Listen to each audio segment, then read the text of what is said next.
Caros telespectadores, bom dia. Estamos aqui para o nosso programa de economia e vamos discutir inicialmente algumas coisas que estão acontecendo no país. Por exemplo, como nós sempre iniciamos falando de dólar e bolsa, o dólar está em 3,23, na verdade uma pequena baixa de zero, digamos, alguma coisa como 0,5% em relação à semana passada, e uma pequeníssima variação em relação à cotação de ontem. Com 3,23 não significa grande coisa, significa que, na verdade, essa cotação está mais ou menos estagnada na expectativa, tanto quanto a Bolsa, que sofreu de ontem para hoje uma desvalorização de 0,04. E um negativo de 0,04 significa que a Bolsa está andando de lado. E por que ela está andando de lado? Porque está numa grande expectativa. Existem dois assuntos importantes que eu queria destacar nessa semana. O primeiro é que, após a promulgação e a entrada em vigor da nova lei trabalhista, com algumas reformas importantes e com algum medo dos sindicatos e dos trabalhadores, aconteceu um fenômeno interessante na cidade de São Paulo. 91% a menos de processos trabalhistas foram protocolados lá no Fórum de São Paulo. Isso, se transposto para o resto do país, significa uma redução muito impressionante na quantidade de queixas e reclamatórias trabalhistas. Uma outra coisa que eu gostaria de conversar hoje, e eu acho que é um assunto muito, mas muito importante para nós todos, é a questão da reforma previdenciária. Se você perguntar para um europeu como é que está a questão das pensões e das aposentadorias, você vai ouvir uma pergunta mais ou menos assim: o quê? Do que você está falando? Porque esse é um assunto de 5 ou 6, talvez 7 anos, mais ou menos, atrás, e que provocou naturalmente muita controvérsia, etc. Mas depois que foi feita a lei e feita a reforma, o assunto acabou. Isso ajudou muito as finanças dos governos lá e é um assunto encerrado. E nós, como sempre fazemos as coisas erradamente e pior, atrasadamente, nós estamos agora discutindo aqui a questão da reforma da Previdência, se faremos ou não. E muitos dos nossos deputados estão com medo. Vamos dar uma olhadinha rápida em outras soluções. Por exemplo, a solução grega. Não fazer grande coisa, mas fazer um corte de 40% em todas as pensões e aposentadorias. E um corte significativo. Tudo seria reduzido. Os ingleses aumentaram a idade para 65 anos e daqui a um certo tempo vai para 66 anos. Os franceses estão com 62, mas estão pensando, provavelmente eles vão ter que aumentar isso aqui. E uma coisa interessante, alguns países da Europa, o custo das aposentadorias, quer dizer, o custo dos idosos, digamos assim, já é superior ao custo da educação e da saúde das crianças. Ou seja, é um valor muito respeitável. E na Itália, a idade mínima está em 65, indo para 67 anos. Em todos os países também acontece um fenômeno muito importante. A população envelhece e a saúde dos idosos está naturalmente melhor. Isso é muito bom, naturalmente. Mas há um preço para pagar, é um preço bastante alto. Nós, depois dito isso, e provavelmente a gente vai discutir mais tarde novamente essa questão da Previdência, porque é uma questão crucial para o país, nós vamos hoje falar com o nosso entrevistado, e o nosso entrevistado é um colega professor da área da História, o professor Rony Peterson da Silva, que é um colega com experiência tanto em História quanto em Educação.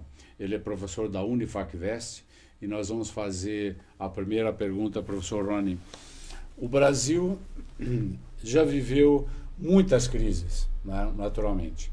Nós derrubamos presidentes, nós tivemos suicídio de presidentes, expulsão de presidentes, né? E tivemos também calotes da dívida, tivemos ditaduras, tivemos uma hiperinflação e nós temos uma crise ainda que nós estamos deixando para trás agora. Como é que se classifica essa crise que nós estamos deixando para trás, olhando a nossa história, especialmente a história recente, digamos, os últimos 60 anos? Essa é a mais grave, é mais localizada na corrupção. Como é que ela é a pior ou é uma crise passageira como qualquer outra? O que o professor acha? Bom dia. Bom dia, Miro. Bom dia aos ouvintes da TV Imagem. Eu penso assim que, como a gente estuda nos livros de história, crises sempre aconteceram. Elas sempre existiram e sempre existirão também. E não é a pior e não é a única. É mais uma delas pela qual estamos passando. O diferencial é que, né, no meu ponto de vista, hoje com o site da transparência, com internet, com WhatsApp e tudo mais, você consegue ter acesso às informações de forma mais rápida. Hoje se julga aqueles que são corruptos e você fica sabendo. Imediatamente? Sim, claro. Você sabe. Antes não, antes as notícias demoravam para chegar. A população continuava trabalhando, né, exercendo suas atividades e, aconteceu isso, né? Logo depois eles começavam a perceber isso através dos jornais, através das conversas e ficavam sabendo depois. Agora não, agora a gente sabe. E é isso que muitas vezes causa mais inquietação. A gente se preocupa mais porque sabe que o dinheiro dos nossos impostos que estão sendo pagos estão sendo mal usados. Claro. Então é nesse sentido. É só mais uma. Mas nós não teríamos, digamos, uma característica agora que seria essa corrupção tão intensa, tão espalhada no país, em toda parte a gente vê isso, né? Caixa 2, roubos, desvios, né? Falcatruas, propinas, né? Talvez, essa é só um talvez e uma pergunta, talvez isso seja o pior período que nós tivemos em termos de corrupção, porque ela se escancarou para todo mundo, graças inclusive à internet, né? Mas o que vem depois? Nós vamos continuar fazendo a mesma coisa? Isto é, daqui a 2 anos descobrimos que aquele executivo, aquele deputado, aquele senador enriqueceu em 2 anos fabulosamente. Nós vamos continuar tendo isso aí ou não? Eu acho que não, porque isso causa indignação. E quando te causa indignação, você reage. E reagindo, você vai trazer uma nova proposta. Então você vai estar participando. Só que você ficar simplesmente reclamando e deixando as coisas acontecerem como elas estão, vão permanecer. Agora, se você começa a ter conversas com seus familiares, começa a ter uma participação mais ativa na política, você vai começar a provocar transformações. É assim que elas acontecem. O brasileiro deveria fazer novamente passeatas de 1 milhão, essas coisas? Deveria, com certeza, claro. Eu acho que você tem razão, inclusive eu faço uma observação sobre a sua resposta. Alguns deputados não estão entendendo a gravidade do que está acontecendo, né?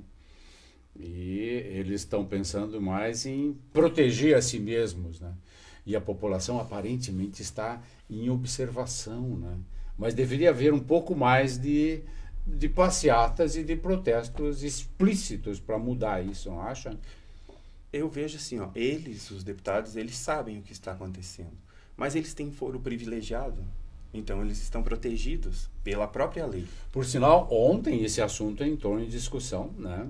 Lá no Supremo, e ao mesmo tempo o Congresso está fazendo uma lei, se antecipando talvez, né?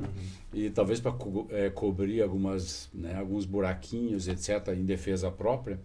Mas em todo caso esse assunto você considera bastante sério, eliminar esse privilégio odioso que cobre, se não me engano, 56 mil pessoas no Brasil.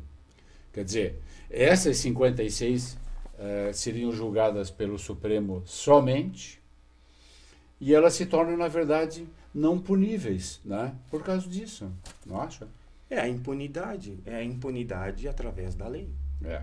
Então isso é um erro, e esse erro tem que ser consertado. Entendo. Porque se o exemplo que deveria vir de cima não vem, a população vai ter que se virar de qualquer jeito. Ela precisa comer, ela precisa se vestir, ela precisa viver a sua vida. Claro que não justifica o roubo, mas a população tem que viver de alguma forma. E como é que ela vai fazer se os impostos que ela paga não retornam em serviços e em benefícios para a população que deveriam de vir?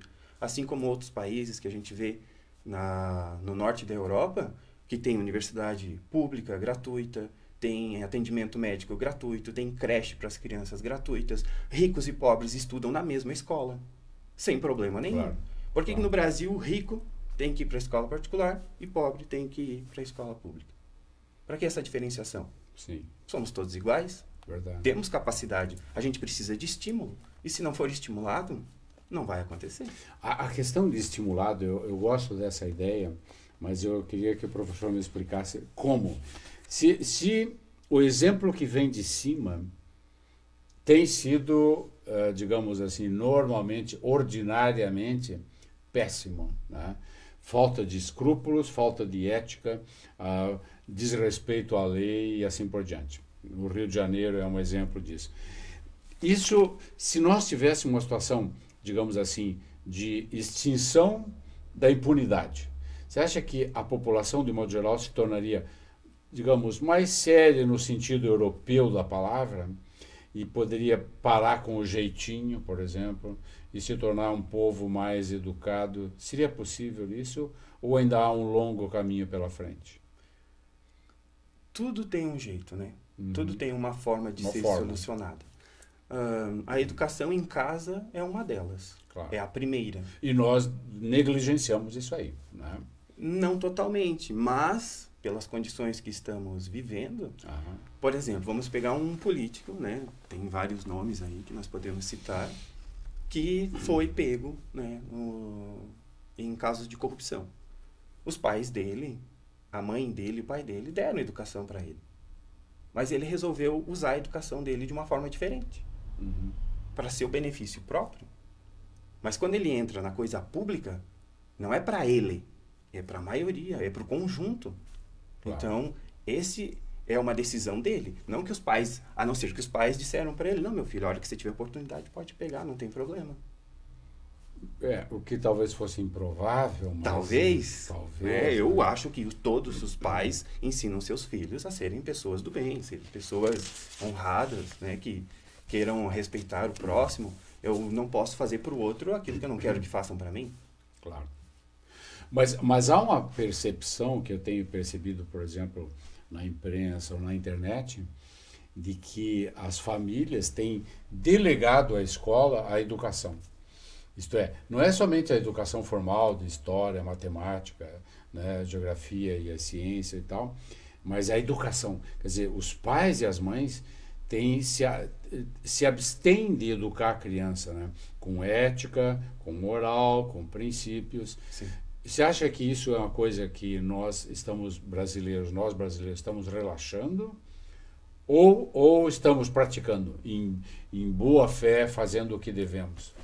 Eu creio que muitas famílias fazem isso, elas conseguem fazer isso. Outras não, porque, por exemplo, ela precisa botar o alimento na mesa. Entendo. E para pôr o alimento na mesa, ela precisa de trabalho. E para trabalhar, ela tem um rendimento, e o rendimento é pouco.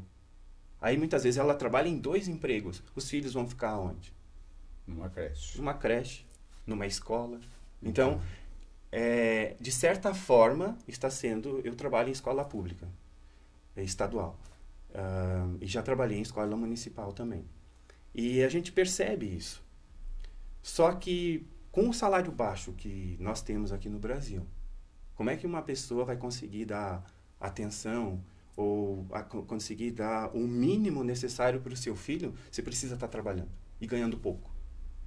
Se ela ganhasse mais, talvez ela pudesse ficar um pouco mais de tempo junto com sua família. Claro. Né? Então, assim, existe essa possibilidade. Mas o mercado o financeiro, muitas vezes, não te proporciona isso. Ele quer te pagar o mínimo, mas te exige o máximo. A gente vê isso muito claro nos Estados Unidos, na Inglaterra, né? Porque os filhos muitas vezes ficam dentro de casa com os jogos eletrônicos, com os aparelhos eletrônicos, e pai e mãe trabalhando, viajando, tratando de assuntos de negócios. Então, a educação vai ficar para alguém. Esse alguém, muitas vezes, é o professor. Muitas vezes, nós conseguimos atingir esse ponto de ter um tempo de ficar conversando, olhar olho a olho do aluno, né, sentar do lado dele, escutar o que ele tem para dizer. Mas, muitas vezes, o currículo impede com que a gente faça isso. Ou a quantidade de alunos também na sala. Também. Se você tiver uma turma de 50 alunos, você não pode fazer isso, né, professor? Fica bem mais difícil, bem mais difícil. Muitas vezes a gente senta ao lado dele. Qual é a tua dúvida? Minha dúvida é essa. Então, vamos esclarecer. Às vezes a gente pensa assim, mas ele é preguiçoso. Não, ele não é preguiçoso, ele não está entendendo mesmo. Então, você precisa ajudá-lo. Claro, entendi. Naquele mesmo assunto que a gente estava abordando, Rony, o que pode vir depois de uma crise assim tão forte como essa que nós estamos vivendo? Mas eu falo crise forte do ponto de vista econômico, né? Com crescimento negativo, com 13 milhões de desempregados, né? Problemas na indústria, etc. Nós vamos ter, logo em seguida, digamos no final de 2018, nós vamos ter algo pior pela frente, ou nós vamos ter, então, digamos, a continuação do mesmo, né? A mesma coisa que nós temos tido, ou o país poderá passar por um processo de renascimento. Essas três alternativas, qual você vê a mais provável, digamos, no final do ano que vem? Eu creio que a população é que vai decidir. Nós vamos renascer, digamos assim? Podemos. Depende de como que a população vai proceder. Por exemplo, quando a gente fala de Brasil colônia, de escravidão, como é que se resolvia os problemas? Na pancada. Surra ele que ele obedece. Surra ele que ele faz o que tem que ser feito. Claro. Só que agora nós estamos no século XXI. República. Informações, tecnologia. Como é que nós vamos resolver nossos problemas? Deve ser na diplomacia. Mas leis severas não ajudariam isso? Digamos. Alguns casos ajuda, outros piora. Sim. Porque parece que o comportamento humano também é assim. Às vezes, quanto mais você aperta, quanto mais você pressiona, pior fica. E às vezes, quando você conversa, que você dá para ele um estímulo, ele começa a ter transformações, ele muda. E a gente percebe isso em sala de aula também com muitos alunos. Tem aqueles que são bem rebeldes, bem renegados, assim. Aí você se aproxima dele e você escuta o que ele tem para dizer. Claro. E você propõe saídas, propõe alternativas. Uma das coisas que a gente sempre vê quando acontece, digamos assim, algum movimento social, especialmente Europa, Estados Unidos, há pouco tempo houve um concerto na Europa, eu não me lembro exatamente o país que houve esse concerto, em que foram distribuídos 3.000 microfones para a população. Foi na Inglaterra, agora que eu estou lembrado. E nessa circunstância, as pessoas deveriam cantar junto com um grupo musical. E muito bem, foi ótimo, muito bonito e tal. E ao final, os 3.000 microfones foram todos devolvidos. E isso levou a gente devagar um pouco, Sim. né? Que se nós fizéssemos isso no Brasil, os 3.000 microfones talvez não fossem devolvidos na sua totalidade. Sim. Por que isso acontece? O que nós devemos fazer para chegar no ponto que os ingleses chegaram, distribuindo 3.000 equipamentos, digamos, sofisticados, com um certo preço, e portáteis, sem fio, né? E ninguém levou para casa. Todos entregaram. E nós duvidamos que o brasileiro fizesse isso. O que nós precisamos fazer para, digamos, copiar, aspas, os ingleses? A Inglaterra teve o pontapé inicial da Revolução Industrial. Claro. Então, em termos de bens materiais, eles estão muito tempo na nossa frente. Okay. Então, isso para eles praticamente está tranquilo. Eles não precisam mais correr tanto atrás de bens materiais. Entendo. O microfone não tem tanto valor assim. Não, para nós ainda não. Um microfone, para mim, eu estou falando assim do ponto de vista de que você disse que nós temos esse ímpeto, né, de nos apropriarmos de algo que não é nosso. Mas, assim, você pega aquele microfone, aquele microfone ali, se eu vender, eu posso comprar um lanche, eu posso comprar um boné, eu posso comprar um tênis. Não são todos, né? A gente sabe que existe muita gente séria, muita gente honesta, né, no nosso Brasil. Existe. Mas nossa cidade. Mas haveria o problema, né? Não, haveria, com certeza. Mas isso também é uma condição, por exemplo, assim, a partir do momento que nós tivermos uma planificação de bens materiais, a gente não vai mais matar por causa de um boné e nem por causa de um tênis. Entendo. Porque, assim, às vezes a gente condena a população mais de periferia por o roubo, por causa de bens materiais, mas a gente, às vezes, parece que aceita certos políticos roubarem milhões, mandarem para a Suíça, alimentando os bancos suíços, melhorando a economia da Suíça. A ideia do rouba mais faz? Não. Dizem que a ideia do rouba mais faz agora saiu de moda, ninguém acredita mais nisso e há uma tendência a repudiar essa ideia, que na verdade é uma ideia odiosa. Né? Sim, claro, mas é porque não nos é ensinado. Eu ensino em sala de aula. Okay. Você pode votar num candidato, você pode votar em branco, você pode votar nulo. Você pode fazer isso. Claro. Se você anular 50% da eleição, tem que ter uma nova eleição. Claro. E essa nova eleição quer dizer o quê? Os que estão aqui não podem ir, tem que ser outros. Então, nós temos que aprender isso também. Verdade. A partir do momento que você aprende isso, que não nos é ensinado, você sempre tem que votar em alguém. E normalmente, né, não sempre, mas em muitas das circunstâncias, as pessoas trocam um voto por trabalho. Trocam um voto por bolsa de estudo. Uma cesta básica. E assim por cesta básica, por carteira de motorista, por caçamba de areia. É verdade. Então, assim, há uma necessidade de fazer essa mudança. Só que a gente sabe que o voto de cabresto é muito antigo. Ele continua. Uma outra forma, mas continua. Falando em voto de cabresto, eu gostaria de perguntar para o professor o seguinte. Quais os grandes erros que nós cometemos durante a nossa história, desde o descobrimento? Alguns são berrantes, né? A questão da escravidão, por exemplo. Como nós tratamos os escravos depois da libertação. Sim, com certeza. Eu acho, minha opinião, a Guerra do Paraguai foi uma coisa terrível, etc. Foi um genocídio, na minha opinião, mas é coisa discutível. Sim. Qual a sua opinião? Eu acho que quando você fala sobre a questão dos negros no Brasil, é isso mesmo. Porque eles não tinham direito à terra, porque eles não tinham dinheiro. Esse foi o nosso maior erro? Foi. Um dos maiores. Um dos maiores. Qual o segundo, então, professor? O segundo é você se apropriar daquilo que não é teu. Porque os políticos, muitas vezes, fazem benefício dos seus, dos que estão próximos dele. Então, os amigos do rei são beneficiados. E a pessoa, muitas vezes, fica 30 anos. É como se política se tornasse emprego. Verdade. E não é um trabalho. Os Sarney da vida, os Renans e assim por exemplo, que estão lá há mais de 30, e aqui em Santa 40 Catarina, anos. Aqui em Santa Catarina tem políticos que estão no poder há 30, 40 anos. Em Lages tem políticos com 30, 40 anos. Claro. E daí o que eles fazem? Eles se cercam dos mesmos e os outros. Como é que fica? Essa é uma atitude um tanto assim, sem querer ofender ninguém, é uma atitude um tanto mafiosa, né? Sim. De proteger a família, né? Quem está na família? Todos os que têm o sangue, né?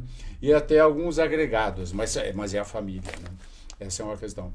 E uma outra coisa, a questão da colonização talvez remeta a esse tipo de situação, porque nós somos colonizados não por colonizadores cristãos, religiosos, etc., etc., mas por pessoas muito diferentes, né? Sim. Porque, veja bem, vamos usar os exemplos da história.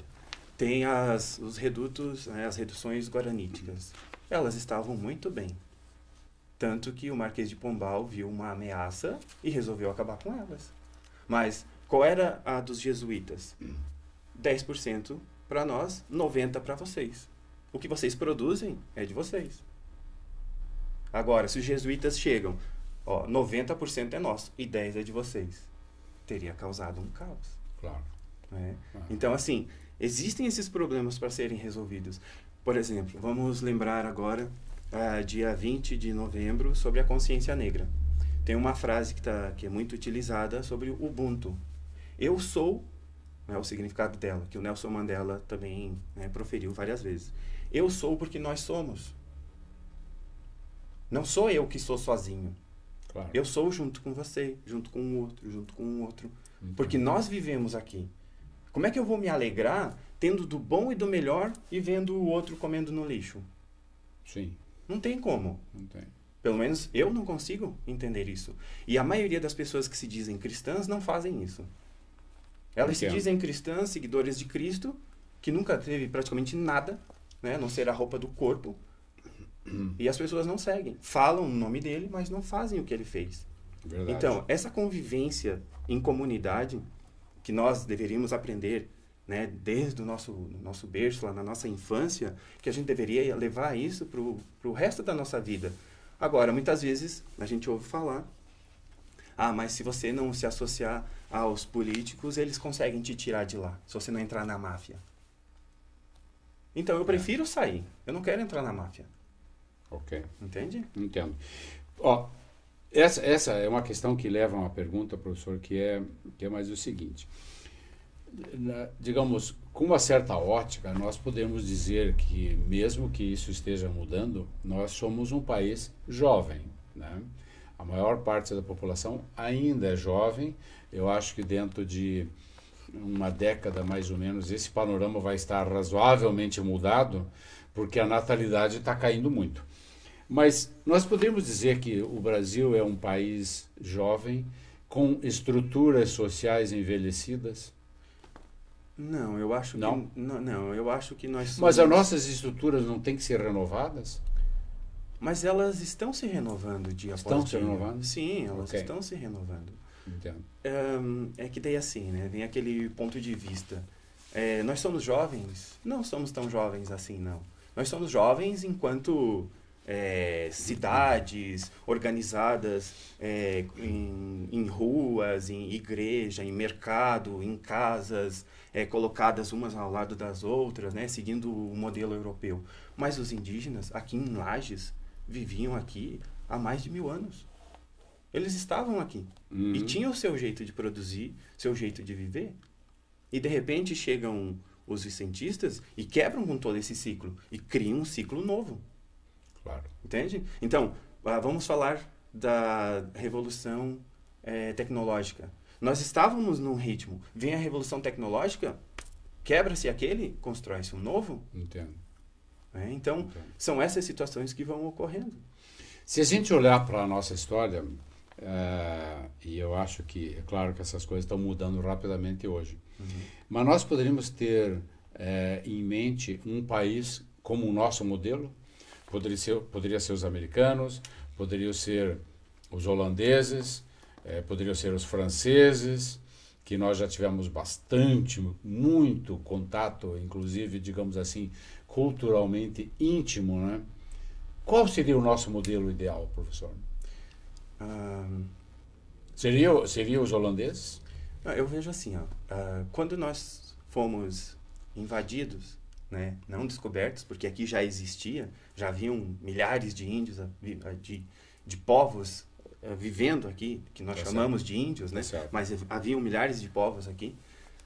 Os portugueses eram, na época, os melhores navegadores. Eles tinham a melhor economia. Eles eram os melhores na época, seguido dos espanhóis. Então, nós não fomos colonizados por qualquer um. É como se os Estados Unidos hoje viessem e colonizassem o Brasil. Eles são os melhores em tecnologia. Né? Então, eu vejo que a situação não é essa. A situação é o decorrer, como que as coisas foram. Porque nós fomos usados como colônia de exploração. Entendo. Né? Se tivéssemos sido colônias de participação, de desenvolvimento, seria outra coisa. É o que muitas vezes as empresas que existem hoje, da globalização, fazem conosco também. Por exemplo, nós temos aí vários automóveis de várias marcas. Nenhuma delas é brasileira. Perfeitamente. Nós temos computadores. A maioria deles não são brasileiros. Na verdade, nós não temos computador brasileiro que eu saiba. Temos a Positivo, Todas, né? Não, mas todos os equipamentos internos e os acessórios são importados, né? A Positivo é brasileira, né? A Positivo é brasileira. É. Ela é uma montadora, né? Usando chips que nós não fabricamos, nem placa-mãe que nós fabricamos, nem o hard disk que nós não fabricamos. Exatamente. Então, ela é uma montadora. Então, isso se refere a um estágio econômico que nós temos que superar, na verdade, né? Mas não teríamos um país modelo, então, na sua opinião? A globalização, ela não permite você ter modelos. Porque em cada lugar existe algo bom. E para nós que somos, não só nós que somos professores, mas para os pesquisadores, para os políticos, enfim, que viajam para vários lugares, que descobrem novas tecnologias, que trazem coisas novas. Então, nós vamos criando o nosso próprio modelo. Claro. Nós vamos assimilando outros e criando o nosso. Perfeito. Professor, o nosso tempo está chegando ao final. Eu tenho uma última pergunta, e eu queria lhe perguntar sobre as nossas reformas.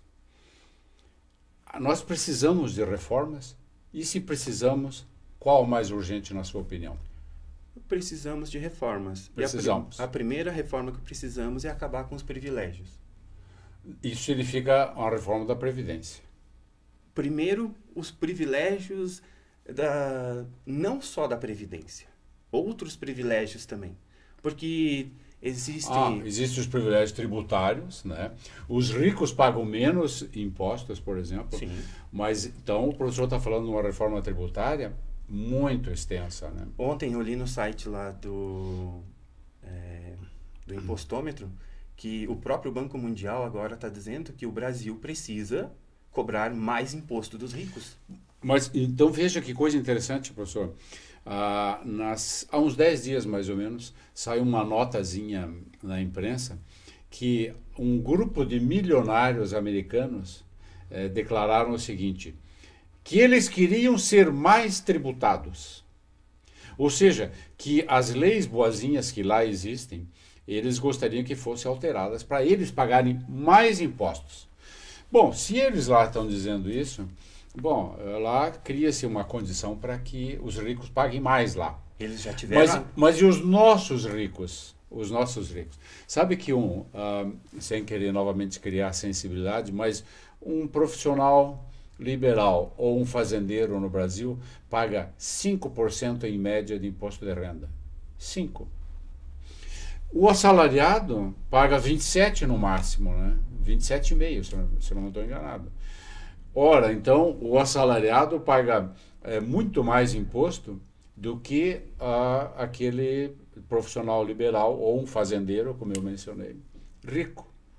Nós temos que mexer nessa estrutura também. Com né? certeza, precisamos. Certeza. Porque nada vai mudar. Por exemplo, para você vender, você precisa de alguém que compre. E esse alguém que vai comprar tem que ter dinheiro, porque se não tiver dinheiro, ele não vai comprar. Entendo. E a economia, ela se movimenta assim. Se o salário for baixo, eu vou comprar menos. Menos empresas, menos impostos. Mas quem deve aumentar menos salário? comércio. Quem deve aumentar salário? O governo ou o mercado? Porque se o governo meter a mão em salário, normalmente o saldo, a história é desastrosa, não acha? Sim. Vejamos assim, a Suíça, em julho desse ano, fez um plebiscito a respeito do salário mínimo. Sim. Eles queriam estabelecer um salário mínimo para todos os suíços de 10 mil reais. Entendo. Por sinal não foi aprovado, né? Não foi aprovado. Não foi aprovado. A economia provavelmente não pode pagar tudo isso, né? Não, ela pode. Pode? Ela pode. Bom. Mas é que eles têm certos medos de que eles tenham assim uma invasão de muitas pessoas indo para lá por causa do salário tão bom. Mas 10 mil reais você pode viver muito bem. E nós temos aqui no nosso país salários que ultrapassam os 30, 40 mil reais. Sem dúvida. Então, no setor público, essa é uma questão... E como é que um trabalhador vai viver com 1.100, 1.500 reais? Ele precisa pagar todas as suas despesas. Ele vai investir nele de que forma? Então ele está sempre correndo atrás da máquina. Sem Tem dúvida. aquele site do Diese que mostra que um salário para poder atender as tuas necessidades básicas é de R$ 3.754. Infelizmente, nós estamos longe disso aí, né? Então, é isso que também precisa ser reformado. Ok. Professor Rony Peterson da Silva, eu queria agradecer a sua presença aqui e a nossa discussão muito produtiva, com um enfoque muito agradável e muito importante da nossa história, especialmente. E eu gostaria de convidar os telespectadores, os empresários, os estudantes, os professores e aqueles que gostam de economia a visitar o site da Imagem TV no YouTube, onde nós temos outros programas e esses programas anteriores disponíveis de maneira permanente. Nós estaremos aqui na semana que vem. Até lá!